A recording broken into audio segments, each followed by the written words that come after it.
নমস্কার বন্ধুরা, আমি দীপা ডেলি ব্লগে তোমাদের সবাইকে স্বাগত। তোমরা সবাই কেমন আছো? আশা করছি ভালো আছো। আমিও ভালো আছি। আজকে চলে এলাম একটা নতুন রেসিপি নিয়ে।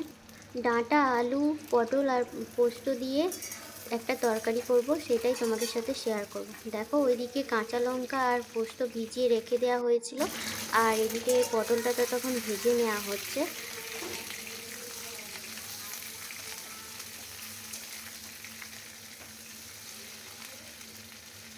তোমরা তাহলে ভিডিওটা দেখতে থাকো। আর এদিকে দেখো, বাদামি বর্ণের হয়েই এসেছে। এখন আমার পটলগুলো ভাজা হয়ে গেছে, আমি একটা একটা করে তুলে নিচ্ছি। পটল ভাজলে সবাই জানি তেল কালো হয়ে যায়, তাই তেলটা কালো হয়ে গেছে। এর ওপরে অল্প পরিমাণে তেল দিয়ে দেওয়া হলো। তেলটা গরম হয়ে যাওয়ার পর পেঁয়াজগুলো ঢেলে দিলাম। পেঁয়াজগুলো ততক্ষণ ভাজা হোক, আর এদিকে দেখো মা ততক্ষণ পোস্তটা বেটে নিচ্ছে।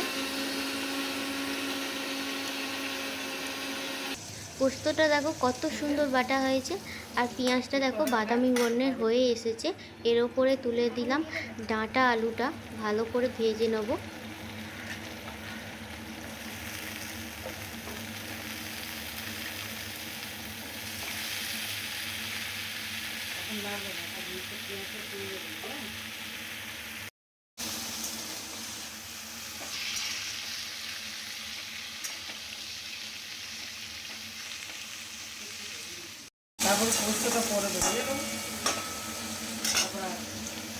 এর ওপরে দিয়ে দেবো স্বাদ মতো লবণ আর অল্প পরিমাণে হলুদ।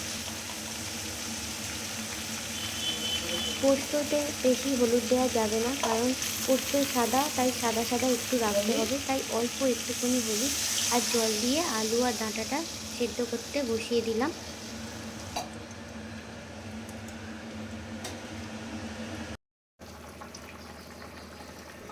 ডাঁটা আলুটা অনেকটাই সেদ্ধ হয়ে গেছে, তাই এর ওপরে ঢেলে দিলাম পটলগুলো ঢেলে দেওয়ার পর এর ওপরে দিয়ে দেবো পোস্তটা।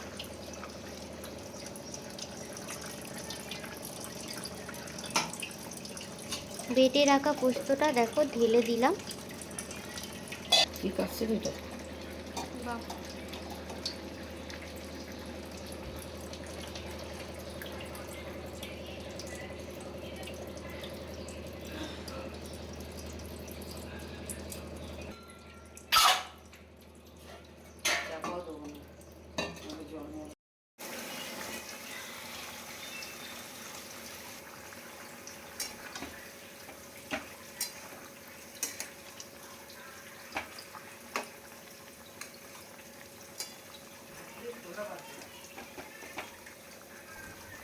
আলু, ডাঁটা, পটল, পোস্তটা দেখো এদিকে রেডি পুরো হয়ে এসেছে।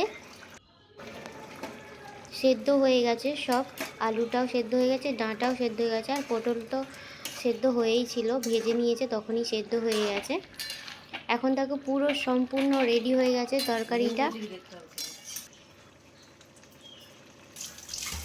তোমাদের যদি এই রেসিপিটা ভালো লাগে অবশ্যই লাইক, কমেন্ট, শেয়ার করে দিও। আর যারা আমার এই ভিডিওটা নতুন দেখছো অবশ্যই সাবস্ক্রাইব করে রেখে দিও এরকম রান্নার ভিডিও দেখার জন্য। এখন এইটুকু, পরে আসছি আবার নতুন রান্নার ভিডিও নিয়ে। টাটা, সবাই ভালো থাকবে, সাবধানে থাকবে আর সুস্থ থাকবে।